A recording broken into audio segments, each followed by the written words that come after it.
சோமு அவனோட சம்மர் வெக்கேஷனுக்காண்டி அவங்க பாட்டி வீட்டுக்கு போயிருக்கான். அங்கே அவனுக்கு நிறைய நண்பர்கள் கிடைச்சாங்க. அதில் பாலன், வேலன் இவங்க தான் அவனோட பெஸ்ட்டு ஃப்ரெண்ட்ஸாக. ஒரு நாள் அவன் அவனோட நண்பர்களோட அந்த கிராமத்தை சுற்றி பார்க்க போனானா. சோமு, பாலன், வேலன் இவங்க 3 பேரும் ரொம்ப ஜாலியாக கிராமத்தை சுற்றி பார்த்துட்டு இருந்தாங்க. அந்த கிராமத்து பக்கத்தில் ஒரு சின்ன காடு இருந்துச்சான். இவங்க 3 பேரும் அந்த காட்டுக்கு போனாங்களாம். அந்த காட்டுக்கு போயிட்டு திரும்பி வரும்போது நிறையா பேர் அங்கே இருக்கிற மாதிரி அவங்களுக்கு சத்தம் கேட்டுச்சான். என்ன இது, இந்த இடம் எப்பயுமே அமைதியாக தானே இருக்கும், இங்கே என்ன இப்படி சத்தம் கேட்குது அப்படின்னு பாலன் சொன்னானா. இதோ இந்த பக்கம்தான் சத்தம் கேட்குது, வாங்க போய் பார்க்கலாம் அப்படின்னு சோமு அவங்கள கூப்பிட்டானா. 3 நண்பர்களும் அந்த சத்தம் வந்த திசையை நோக்கி போனாங்களாம். கொஞ்ச தூரம் போனோடனே நிறைய ஆட்கள் அங்கே இருக்கிறத அவங்க பார்த்தாங்க. அவங்க அங்கே இருக்க மரங்களை வெட்டுறதையும் அவங்க பார்த்தாங்க. அச்சச்சோ, காடுகளை வெட்டுறது தப்புன்னு எங்கள் மிஸ் சொல்லியிருக்காங்க, இங்கே நிறைய பேர் காடுகளை வெட்டுறாங்களே, இது ரொம்ப தவறான செயலாச்சே அப்படின்னு வேலன் சொன்னானா. ஆமாம், காடு தான் நமக்கு நல்ல சுத்தமான காற்று தருதுன்னு எங்கள் மிஸ்ஸு சொல்லியிருக்காங்க, இது தவறான செயலாச்சே, இதை எப்படி தடுக்கிறது அப்படின்னு சொல்லிட்டு பாலன் கேட்டானா. அப்போ சோமுக்கு ஒரு யோசனை வந்துச்சு. அவன் சுற்றி சுற்றி பார்த்தானா. அப்போ ஒரு பெரிய மரத்துல ஒரு பெரிய தேன்கூடு இருந்துச்சான். உடனே ஃப்ரெண்ட்ஸ் அங்கே பாருங்க, அங்கே ஒரு தேன்கூடு இருக்கு, நம்ம இந்த தேன்கூடை களைச்சி விட்டு எங்கேயாவது போய் ஒளிஞ்சுக்குவோம், இவங்களும் தேன்கூடை பார்த்து பயந்து ஓடிடுவாங்க, அந்த தேனீக்கள் இவங்கள துரத்தும், இவங்க அந்த மரத்தை வெட்டவும் மாட்டாங்க அப்படின்னு சோமு சொன்னானா. மற்ற நண்பர்களுக்கும் இந்த யோசனை பிடிச்சிருந்தது. சரின்னு சொல்லிட்டு, சரி சோமு நீ இதையே பண்ணு அப்படின்னு சொன்னானா. சோமு அவனோட கவன்வில வச்சு ஒரு பெரிய கலை வச்சு இழுத்து அடிச்சானா. அது கரெக்டாக அந்த தேன்கூடை நோக்கி போய் டம்முன்னு தேன்கூட்டில் பட்டுருச்சு. தேனீக்கள்லாம் வெளியே வேகமாக வந்து எல்லாத்தையும் துரத்த ஆரம்பிச்சது. அப்போது இவங்க 3 பேரும் தேனீக்கள் கிட்ட இருந்து தப்பிக்கிறதுக்காண்டி குடுகுடுன்னு மரத்து மேலே ஏறிக்கிட்டாங்களாம். மரத்து மேலே ஏறினதுக்கு அப்புறம் பார்த்தா அங்கே ஒரு குட்டி அழகான பட்டர்ஃப்ளை ஏஞ்சல் இருந்ததா. வாவ், அங்கே பாருங்க, இந்த மரத்தில் பட்டர்ஃப்ளை ஏஞ்சல் இருக்கு அப்படின்னு இவங்க 3 பேரும் அந்த பட்டர்ஃப்ளை ஏஞ்சலை பார்த்தாங்களாம். அந்த தேவதையும் ரொம்ப சந்தோஷமா இவங்கள பார்த்து சிரிச்சுதான். குழந்தைகளா, நீங்கள் இன்னைக்கு நல்ல வேலை பண்ணீங்க, இந்த மரம் வெட்டுறத நீங்கள் தடுத்துட்டீங்க, உங்களுக்கு ரொம்ப நன்றிப்பா அப்படின்னு அந்த ஏஞ்சல் சொல்லிச்சான். பரவாயில்ல தேவதையே அப்படின்னு இவங்க 3 பேரும் சொன்னாங்களாம். சரி, அவங்க போயிட்டாங்களாம், பார்ப்போம், வாங்க நம்ம வீட்டுக்கு போகலாம், நம்ம ரொம்ப நேரம் ஆச்சு அப்படின்னு பாலன் சொன்னானா. அச்சுச்சோ, இதுலேருந்து எப்படி கீழே இருந்துன்னு தெரியலையே, மரம் வேற ரொம்ப பெருசாக இருக்கே அப்படின்னு சோமு கேட்டானா. சரி வாங்க, நான் அவங்கள கீழே கூட்டு போகிறேன் அப்படின்னு சொல்லிட்டு அந்த பட்டர்ஃப்ளை ஏஞ்சல் இவங்க 3 பேரையும் ஒரு அழகான மேகத்தில் உட்கார வச்சுச்சான். ஹை, இந்த மேகம் சூப்பராக இருக்கு, ஏஞ்சல் நீ எங்களை எங்கே கூட்டிகிட்டு போகிற அப்படின்னு பாலன் கேட்டானா. ஏஞ்சல் சிரிச்சுக்கிட்டே, வாங்க இந்த காட்டை உங்களுக்கு நான் சுற்றி காமிக்கிறேன் அப்படின்னு சொல்லி அழகா காட்டை சுற்றி காட்டுச்சான் இந்த ஏஞ்சல். வாவ், இது ரொம்ப சூப்பராக இருக்குது, இந்த நீர்வீழ்ச்சியை பாருங்க, இது ரொம்ப அழகாக இருக்குது அப்படின்னு இந்த 3 பேரும் ரொம்ப சந்தோஷமாக என்ஜாய் பண்ணாங்களாம். இந்த தேவதை அவங்கள அப்படியே சாக்லேட் உலகத்துக்கு கூட்டு போச்சான். வாவ், எனக்கு பிடிச்ச சாக்லேட், இந்த ஏரியாவே சாக்லேட்டாக இருக்குது, சூப்பர் அப்படின்னு எல்லா குழந்தைகளும் அந்த சாக்லேட் உலகத்துக்குள்ளே நுழைஞ்சாங்களாம். தேவதை சொல்லிச்சான், நீங்கள் இந்த காட்டை காப்பாற்றினீங்களையா, ஸோ அதுக்கு நன்றி மறக்காமல் நான் உங்களுக்கு இதை கொடுக்குறேன் அப்படின்னு சொல்லிட்டு இந்த சாக்லேட் உலகத்தை கூட்டு போய் நல்லா சுற்றி காமிச்சிச்சான். குழந்தைகள்லாம் மனம் நிறைய வயிறு நிறைய சாக்லேட்டை சாப்பிட்டு, போது ஏஞ்சல், நீங்கள் எங்களுக்கு நிறைய நல்லது பண்ணியிருக்கீங்க, ரொம்ப நன்றி அப்படின்னு சொன்னாங்களாம். ஏஞ்சலும் சிரிச்சுக்கிட்டே, சரி வாங்க நான் உங்களை வீட்டுக்கிட்ட போய் விடுறேன் அப்படின்னு சொல்லிட்டு மறுபடியும் மேகத்திலேயே கூட்டு வந்து அழகாக அவங்க கிராமத்து பக்கத்தில் இறக்கி விட்டுட்டு, சரி நீங்கள் இன்னைக்கு ரொம்ப நல்லது பண்ணீங்க, ஆனால் இனிமேல் ஏதாவது பிரச்சனை வந்துச்சுன்னா நீங்கள் பெரியவங்க கிட்ட தான் போய் சொல்லணும், நீங்களா எந்த முடிவையும் எடுக்கக்கூடாது அப்படின்னு ஏஞ்சல் சொல்லிச்சான். சரி தேவதையே, நாங்கள் இனிமேல் இந்த மாதிரி பண்ண மாட்டோம், நாங்கள் பெரியவங்க கிட்ட சொல்லியே எல்லா முடிவையும் எடுக்கிறோம் அப்படின்னு சொல்லிட்டு ஏஞ்சலுக்கு நன்றி சொல்லிட்டு அவங்க வீட்டுக்கு அவங்க போயிட்டாங்களாம்.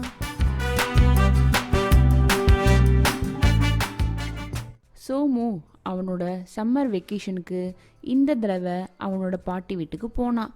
அது ஒரு அழகான கிராமம். அந்த கிராமத்தில் நிறைய குளங்களும் பசுமையான வயல்வெளிகளும் இருந்துச்சான். ரொம்ப நாள் கழிச்சு அவங்க பாட்டியை பார்த்த சந்தோஷத்தில் அவங்களோட ரொம்ப ஜாலியாக என்ஜாய் பண்ணானா. இரவு உணவு நேரம் வந்துச்சான். அப்போது பாட்டியோட வீட்டு முன்னாடி வெளி வராண்டால நிறைய குழந்தைகள் ரொம்ப சந்தோஷமா உணவோட வந்து உட்காந்து பேசி சிரிச்சு விளையாண்டுக்கிட்டு இருந்தாங்களாம். சோமுக்கு இது ரொம்ப புதுசா இருந்துச்சான். உடனே அவன் அவங்க பாட்டிக்கிட்ட வந்து, பாட்டி பாட்டி என்ன பாட்டி எல்லாரும் இங்கே வந்து உட்காந்துருக்காங்களே அப்படின்னு கேட்டானா. உடனே அவங்க பாட்டி சிரிச்சுக்கிட்டு, கண்ணா இது நிலா சோறுப்பா, டெய்லி நைட்டு இங்கே இருக்க குட்டி குட்டி பசங்களாம் வந்து எல்லாரும் ஜாலியாக பேசி சிரித்து கதை கேட்டுக்கிட்டு சாப்பிட்டுட்டு அதுக்கப்புறம் அவங்க வீட்டுக்கு நைட்டு தூங்க போவாங்க. உனக்கும் பிடிச்சிருந்தா நீயும் இங்கே வந்து எங்களோட என்ஜாய் பண்ணுக்கண்ணா அப்படின்னு அவங்க பாட்டி சொன்னாங்களாம். இதை கேட்ட உடனே சோமுக்கு ரொம்ப சந்தோஷம். அவனும் அவனோட நைட்டு சாப்பாடை எடுத்துட்டு வந்து அவங்களோட சேர்ந்து உட்காந்து என்ஜாய் பண்ண ஆரம்பிச்சானா. அப்போ பாலன் ஒரு பையன் வழக்கம் போல பாட்டிக்கிட்ட போய், பாட்டி பாட்டி இன்னைக்கு எங்களுக்கு ஒரு கதை சொல்லுங்க பாட்டி அப்படின்னு கேட்டானா. பாட்டி சிரிச்சுக்கிட்டே, சரி கதை சொல்றேன், ஆனா அதுக்கு முன்னாடி உங்க எல்லார்கிட்டையும் நான் ஒரு விடுகதை கேட்பேன், அந்த விடுகதைக்கு நீங்க பதில் சொல்லணும் அப்படின்னு சொன்னாங்களாம். அப்படின்னு எல்லா குழந்தைகளும் யோசிச்சாங்களாம். சரி சரி பதில் தெரியாட்டி விடுங்க, நான் கதை சொல்லி முடிச்சோன்னே உங்களுக்கு விடுகதைக்கான பதிலையும் சொல்றேன் அப்படின்னு சொன்னாங்களாம். எல்லா குழந்தைகளும் சந்தோஷமா ஹை ஜாலி சொல்லுங்க பாட்டி சொல்லுங்க பாட்டி அப்படின்னு கேட்டாங்களாம். சரி நான் விடுகதையை சொல்றேன், உங்களுக்கு பதில் தெரிஞ்சா நீங்களும் சொல்லுங்க அப்படின்னு சொன்னாங்களாம். பாட்டி விடுகதைய சொன்னாங்க. தண்ணீரில் நீந்தி வருவான், தரையிலும் தாவி வருவான், அவன் யார் அப்படின்னு கேட்டாங்களாம். குழந்தைங்களாம் அப்படின்னு யோசிச்சாங்களாம். சரி சரி நீங்கள் பதிலை யோசிச்சுக்கிட்டே இருங்க, நான் உங்களுக்கு கதை சொல்கிறேன், நீங்கள் கதையை கேட்டுட்டே சாப்பிடவும் செய்யுங்க அப்படின்னு பாட்டி கதை சொல்ல ஆரம்பிச்சாங்களாம். வாங்க குழந்தைங்களா, நாமளும் பாட்டி சொல்கிற கதையை போய் கேட்கலாம். ஒரு கிராமத்தில் ஒரு எலி வாழ்ந்து வந்துச்சான். அந்த எலி அந்த கிராமத்தில் ரொம்ப சந்தோஷமாக வாழ்ந்துட்டு வந்துச்சான். ஒரு பெரிய மரத்துக்கு கீழே அதுக்குன்னு ஒரு பொந்து அமைச்சு அதுக்கு தேவையான உணவையும் பொருளையும் அதுவே கொண்டு வந்து ரொம்ப சந்தோஷமாக அங்கே வாழ்ந்துட்டு வந்துச்சான். ஒரு நாள் அந்த கிராமத்து எலி தன்னுடைய நண்பனான நகரத்து எலியை பார்க்கணும்னு நினச்சிச்சான். உடனே தன்னுடைய நண்பனான நகரத்து எலியை கூப்பிட்டுச்சான். அந்த நகரத்து எலியும் கிராமத்துக்கு வந்துச்சான். ஆனா அந்த நகரத்து எலிக்கு அந்த கிராம வாழ்க்கை பிடிக்கவே இல்லையாம். உடனே அது தன்னுடைய நண்பன்கிட்ட சொல்லி, நண்பா நண்பா நீ ஏன்பா அந்த கிராமத்தில் இருக்க, வா நகரம் ரொம்ப பெருசாக இருக்கும், நிறைய புது விஷயங்களை நீ கற்றுக்கலாம், உன்னை நான் நகரத்துக்கு கூட்டிட்டு போகிறேன் அப்படின்னு சொல்லிச்சான். கிராமத்து எலியும் ரொம்ப சந்தோஷமாக நகரத்து எலியோட நகரத்துக்கு போச்சான். அங்க நகரம் பார்க்க பெருசா இருந்துச்சான். நிறைய பெரிய பெரிய கட்டிடங்களும் வாகனங்களும் அங்க நிறைய இருந்துச்சான். நிறைய கடைவீதிகளும் இருந்துச்சான். இந்த கிராமத்து எலிக்கு இதையெல்லாம் ரொம்ப பார்க்க புதுசா இருந்துச்சான். அது ரொம்ப ஆச்சரியத்தோட இதெல்லாம் பார்த்து என்ஜாய் பண்ணிட்டு வந்துச்சான். அப்போ இந்த நகரத்து எலி கிராமத்து எலியை ஒரு வீட்டுக்கு கூட்டு போச்சான். அந்த வீட்டில் ஒரு குட்டி பூந்துல தான் இந்த நகரத்து எலி வாழ்ந்துட்டு இருந்துச்சான். இந்த கிராமத்து எலியும் நகரத்து எலியும் அந்த இடத்த ஷேர் பண்ணிக்கிட்டு இருந்துச்சுக்கலாம்.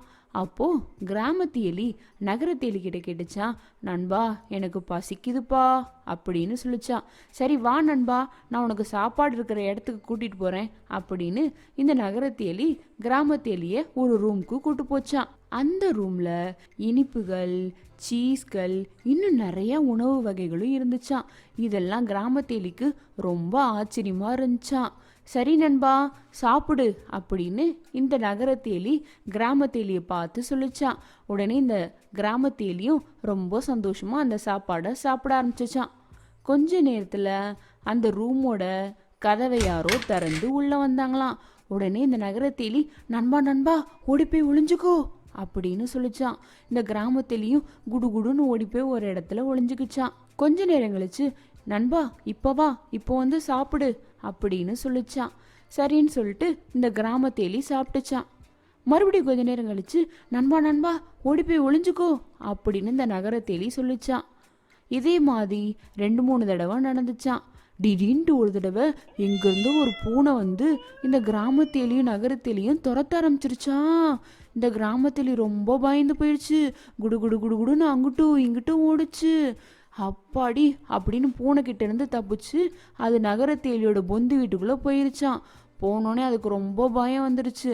அச்சோ, இது என்ன நகர வாழ்க்கை இப்படி இருக்கு, நம்ம கிராமத்தில் ரொம்ப சந்தோஷமா இருந்தோமே, இந்த இடம் நமக்கு சரிப்பட்டு வராது, நம்ம கிராமத்துக்கே திரும்பி போயிடலாம் அப்படின்னு அது முடிவு பண்ணிச்சான். உடனே அது நண்பன்கிட்ட போய் நண்பா நண்பா நான் என்னோட கிராமத்துக்கே போயிடுறேன்ப்பா, எனக்கு கிராம வாழ்க்கை தான் ரொம்ப பிடிச்சிருக்கு, எனக்கு இந்த நகர வாழ்க்கை வேணாம்ப்பா அப்படின்னு சொல்லிட்டு அது நகரத்தை விட்டு கிராமத்துக்கு போயிடுச்சான். நகரத்திலையும் ஏன் நண்பா போற, இங்கே இரு நண்பா அப்படின்னு சொல்லிச்சான். வேணாம்ப்பா, நான் எங்கள் கிராமத்துக்கே போகிறேன், அங்கே எனக்கு இந்த மாதிரி நிறையா உணவு கிடைக்காவிட்டாலும் இருக்கிற உணவை வச்சு நான் சந்தோஷமாக சாப்பிட்டு நிம்மதியாக இருப்பேன், எனக்கு அந்த வாழ்க்கையே போதும்ப்பா அப்படின்னு சொல்லிட்டு அந்த இடத்த விட்டு அது கிராமத்துக்கே போயிடுச்சான் அப்படின்னு சொல்லி இந்த பாட்டி கதையை முடிச்சாங்களாம். கதையை முடிச்சுட்டு அந்த பாட்டி குழந்தைகள்கிட்ட சொன்னாங்களாம். குழந்தைகளா, இதுலேருந்து உங்களுக்கு என்ன தெரியுது, அதிகமாக ஆசைப்பட்டு ஆபத்தாக இருக்கிறத விட கொஞ்சமாக சாப்பிட்டாலும் நிம்மதியாக பாதுகாப்பான இடத்துக்கே இருக்கிறது தான் நல்லது அப்படின்னு இந்த கிராமத்தேலி கிராமத்துக்கே போயிடுச்சு. எப்பயுமே இருக்கிறத வச்சுட்டு சிறப்பாக வாழ்கிறதான் நல்லது அப்படின்னு இந்த குழந்தைகளுக்கு ஒரு நல்ல கருத்தை சொன்னாங்களாம். குழந்தைகளும் அவங்களோட சாப்பாடை சாப்பிட்டு முடிச்சாங்களாம். முடிச்சோடனே பாட்டி சரி குழந்தைகளா, நீங்கள் தூங்க போங்க, நாளைக்கு நம்ம சந்திக்கலாம் அப்படின்னு சொன்னாங்களாம். உடனே பாலன் சிரிச்சுக்கிட்டே பாட்டி நீங்கள் என்ன எங்களுக்கு விடுகதைக்கு பதில் சொல்லவே இல்லை அப்படின்னு சொன்னானா. பாட்டி சிரிச்சுக்கிட்டே கண்ணா அதுக்கு பதில் தவளைப்பா, தவளை தான் நிலத்திலும் தாவி குதிக்கும், நீரிலும் நீச்சல் அடிக்கும் அப்படின்னு சொல்லிட்டு சிரிச்சாங்களாம். குழந்தைங்களாம் சூப்பர் பாட்டி, குட் நைட் பாட்டி அப்படின்னு தூங்க அவங்கவுங்க வீட்டுக்கு போயிட்டாங்களாம். சோமுவும் ரொம்ப சந்தோஷமா பாட்டிக்கு தன்னுடைய அன்பு முத்தத்தை பரிமாறிட்டு தூங்க போயிட்டானா.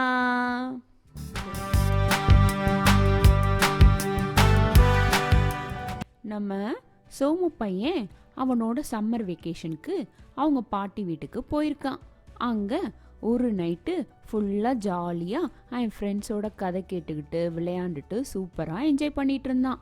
மறுநாள் காலையில் வழக்கம் போல் எழுந்திரிச்சு அந்த கிராமத்தை சுற்றி பார்த்தான். அந்த கிராமத்தில் இருக்க வயல்வெளிகள், மலைகள் இது எல்லாத்தையும் நல்லா சுற்றி பார்த்து என்ஜாய் பண்ணான். எப்படா ஈவினிங் வரும்னு வெயிட் பண்ணிட்டு இருந்தான். அவன் எதிர்பார்த்த ஈவினிங்கும் வந்துருச்சு. வழக்கம் போல் எல்லா சுட்டி குழந்தைகளும் பாட்டியோட வீட்டுக்கு வந்தாங்க. தங்களுடைய இரவு உணவை எடுத்துக்கிட்டு கதை கேட்கறதுக்கு பாட்டிக்கிட்ட எல்லா குழந்தைகளும் வந்தாங்க. சந்தோஷமா எல்லா குழந்தைகளும் சோமுவோட ஃப்ரெண்டாகி ஜாலியா விளையாண்டுக்கிட்டே சாப்பிட உக்காந்தாங்க. அப்ப பாட்டி இன்னைக்கும் கதை சொல்லுங்க பாட்டி, அதுக்கு முன்னாடி வழக்கம் போல விடுகதையும் கேட்பீங்களே அதையும் சொல்லுங்க பாட்டி, எனக்கு அதை கேட்க ரொம்ப ஆவலா இருக்கு பாட்டி அப்படின்னு சொன்னானா. பாட்டியை சிரிச்சுக்கிட்டே சரி கண்ணா நான் விடுகதை கேட்குறேன், நீங்கள் பதில் தெரிஞ்சா சொல்லுங்க, இல்லாட்டி நம்ம இன்னைக்கு ஒரு கதை கேட்கலாம் அப்படின்னு சொன்னாங்களாம். உடனே எல்லா குழந்தைகளும் ஹை என்ன கதை பாட்டி அப்படின்னு கேட்டாங்களாம். குழந்தைகளா, வயதுல மூத்தவங்களோட பேச்சு நீங்க கேட்கலைன்னா நமக்கு என்ன தீமை நடக்கும் அப்படின்றத இந்த கதை இன்னைக்கு உங்களுக்கு உணர்த்த போகுது அப்படின்னு பாட்டி சொன்னாங்களாம். குழந்தைகளும் அதை கேட்க ஆர்வமா இருந்தாங்க. உடனே பாட்டி சிரிச்சுக்கிட்டே நான் ஃபர்ஸ்ட் விடுகதை தான் சொல்லுவேன் அப்படின்னு விடுகதைய சொன்னாங்களாம். கூட்டுக்குள்ளே குடியிருக்கும் ஆனால் குருவியும் அல்ல, பாய்ந்து செல்லும் ஆனால் புலியும் அல்ல, எதிரியை கொல்லும் ஆனால் வீரனும் அல்ல, அது என்ன அப்படின்னு பாட்டி கேட்டாங்களாம். குழந்தைகளாம், பாட்டி நீங்க கதை ஃபர்ஸ்ட் சொல்லுங்க, விடைய நீங்களே அதுக்கப்புறம் சொல்லுங்க பாட்டி அப்படின்னு சொன்னாங்களாம். சரி வாங்க கதைக்குள்ள போலாம் அப்படின்னு பாட்டி கதைய சொல்ல ஆரம்பிச்சாங்களாம். ஒரு வீட்டுல ஒரு எலி பொந்து இருந்துச்சான். அந்த பொந்துல ஒரு எலி குடும்பம் வாழ்ந்துட்டு வந்துச்சான். அந்த வீட்டுல ஒரு பூனையும் இருந்துச்சான். ஒரு நாள் அந்த பூனை இந்த எலிகளை எல்லாம் எப்படியாவது சாப்பிடணும் அப்படின்னு யோசிச்சுட்டு ஒரு குட்டி சீஸ் துண்டை எலிகளோட பொந்து கிட்ட வச்சுச்சான். எலிகளும் ஐ சீஸ் துண்டு அப்படின்னு அதை நோக்கி போக பார்த்துச்சான். அப்போ அந்த பொந்துக்குள்ள வயதில் மூத்த எலி சொல்லுச்சான், குழந்தைகளாம், இந்த பூனை நம்மளை பிடிக்கிறதுக்கு பண்ற ஒரு சூழ்ச்சியா கூட இது இருக்கலாம், நீங்க இதை நம்பி போகாதீங்க அப்படின்னு சொன்னாங்களாம். ஆனா இந்த குட்டி குட்டி எலிகள்லாம் அந்த பெரிய எலி சொன்ன பேச்சை கேட்காம குடு குடு குடுன்னு சீஸை எடுக்கிறதுக்காண்டி ஓடிச்சுக்கலாம். அப்படி ஓடும்போது ஒரு எலியை மட்டும் இந்த பூனை பார்த்து பிடிக்க வந்துருச்சான். மித்த எலிகளாம் பயந்து குடு குடு குடுன்னு ஓடிடுச்சுக்கலாம். அந்த எலியும் அந்த குட்டி எலியும் அங்கிட்டும் இங்கிட்டும் போச்சான். அப்போ அந்த பொந்து பக்கத்துல ஒரு குட்டி பாட்டில் இருந்துச்சான். அந்த பாட்டிலுக்குள்ள போய் இந்த எலி போய் ஒளிஞ்சுக்குச்சான். இந்த பூனையும் இந்த எலியை எப்படியாவது பிடிக்கணும்னு கைவிட்டு பார்த்துச்சான். ஆனா பிடிக்கவே முடியலன்னு சொல்லிட்டு சாய்ந்திருந்த அந்த பாட்டில நேரா நிமித்தி விட்டுருச்சான். எலி உள்ள போய் ஜம்முன்னு உட்காந்துக்குச்சான். ஆனா அதுக்கு ஒரு பக்கம் பயம், அச்சச்சோ நம்ம இப்படி வசமா பூனைக்கிட்ட மாட்டிக்கிட்டோமே அப்படின்னு ரொம்ப பயந்துச்சான். இந்த சமயத்துல மித்த குட்டி எலிகள்லாம் வேமா ஓடி போய் அந்த பெரிய எலி கிட்ட, என்ன மன்னிச்சிருங்க, உங்க சொல் பேச்சு கேட்காம நாங்க எல்லாரும் வெளியே அந்த சீஸை தேடி போனோம். அப்போ இந்த பூனை எங்களை துரத்திக்கிட்டு வந்துருச்சு, ஒரு எலி மட்டும் மாட்டிக்குச்சு, நாங்கள் எல்லாம் தப்பிச்சு வந்துட்டோம் அப்படின்னு சொல்லிச்சுக்கலாம்.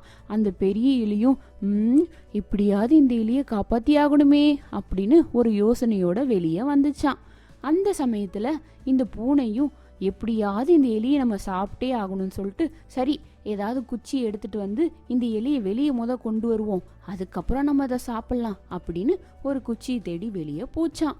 அந்த சமயத்துல இந்த பெரிய எலி மித்த எலிகளையெல்லாம் கூப்பிட்டு, வாங்க நீங்க எல்லாரும் ஒருத்தர் மேல ஒருத்தர் ஏறி நில்லுங்க, உங்க வாளை அந்த பாட்டில்குள்ள விடுங்க, இந்த உள்ளுக்குள்ள இருக்கிற குட்டி எலி எப்படியாவது இது பிடிச்சு மேல தப்பிச்சு வந்துரும், நம்ம எல்லாரும் மறுபடியும் பொந்துக்குள்ளேயே ஓடிடலாம் அப்படின்னு சொல்லிச்சான். மித்த எலிகளுக்கும் இந்த யோசனை ரொம்ப நல்லா இருந்தனால எல்லா எலிகளும் ஒன்று கூடி ஒன்று மேல ஒன்னா ஏறி உட்காந்து அதோட வாழை மட்டும் உள்ள விட்டுச்சான். அப்போ இந்த குட்டி எலி அந்த வாழை பிடிச்சு மேலே எலும்பி வந்துருச்சான். பூனை வர்றதுக்குள்ள இதுக்கு எல்லாம் குடுகுடு குடுகுடுன்னு அதோட பொந்துக்குள்ள போயிடுச்சுக்கலாம். பொந்துக்குள்ள போனோடனே எல்லா எலிகளும் அந்த வயதில் மூத்த எலிக்கிட்ட மன்னிப்பு கேட்டுச்சுக்கலாம். எங்களை மன்னிச்சிருங்க, வயசுல பெரியவங்க பேச்சை கேட்காம உங்க அனுபவத்தை பத்தியும் புரிஞ்சுக்காம நாங்க தெரியாதனமா போய் மாட்டிக்கிட்டோம் அப்படின்னு ரொம்ப ஃபீல் பண்ணி மன்னிப்பு கேட்டுச்சுக்கலாம். அந்த பெரிய எலியும், சரி விடுங்க, இப்பயாவது தெரிஞ்சுக்கோங்க, வயசுல மூத்தவங்க எப்பயும் நமக்கு நல்லதே தான் சொல்லுவாங்க, நம்ம அதை கேட்டு அதன்படி செயல்பட வேணும்ன்றத நீங்க தெரிஞ்சுக்கோங்க அப்படின்னு சொன்னாங்களாம். இப்படி சொல்லி பாட்டி இந்த கதையை முடிச்சாங்களாம். முடிச்சுட்டு குழந்தைகளை பார்த்து, குழந்தைகளா நீங்களும் வயசுல மூத்தவங்க சொல்றத கேட்டு அதுபடி நடக்கணும் அப்படின்னு சொன்னாங்களாம். எல்லா குழந்தைகளும் சரி பாட்டி, நாங்க கண்டிப்பா நடப்போம் பாட்டி அப்படின்னு சொன்னாங்களாம். சரி, இந்த விடுகதைக்கு யாருக்கெல்லாம் பதில் தெரியும் அப்படின்னு கேட்டாங்களாம். குழந்தைகள்லாம் வழக்கம் போல நீங்களே பதில் சொல்லுங்க பாட்டி, எங்களுக்கு தெரியல பாட்டி அப்படின்னு சொன்னாங்களாம். சரி, நானே அதுக்கு பதில் சொல்றேன். அதுக்கு பதில் அம்பு. அம்பு தான் கூட்டுக்குள்ள இருந்து ரொம்ப ஃபாஸ்டா வெளியே வரும், அது இலக்க நோக்கி பாய்ந்தும் செல்லும், எதிரியும் கொல்லும் அப்படின்னு சொன்னாங்களாம். ஹை, சூப்பரா இருக்கு பாட்டி இந்த விடுகதை அப்படின்னு எல்லா குழந்தைகளும் ரொம்ப மகிழ்ச்சியா தங்களுடைய இரவு வணக்கத்தை பாட்டிக்கிட்ட சொல்லிட்டு தூங்க போயிட்டாங்களா. ஹாய் சுட்டீஸ், நீங்களும் இந்த கதையை கேட்டீங்களா? நல்லா இருந்துச்சா? டெய்லி இந்த மாதிரி பாட்டுக்கிட்ட இருந்து நிறைய கதை கேட்கலாம். ஓகேவா? பாய் சுட்டீஸ்.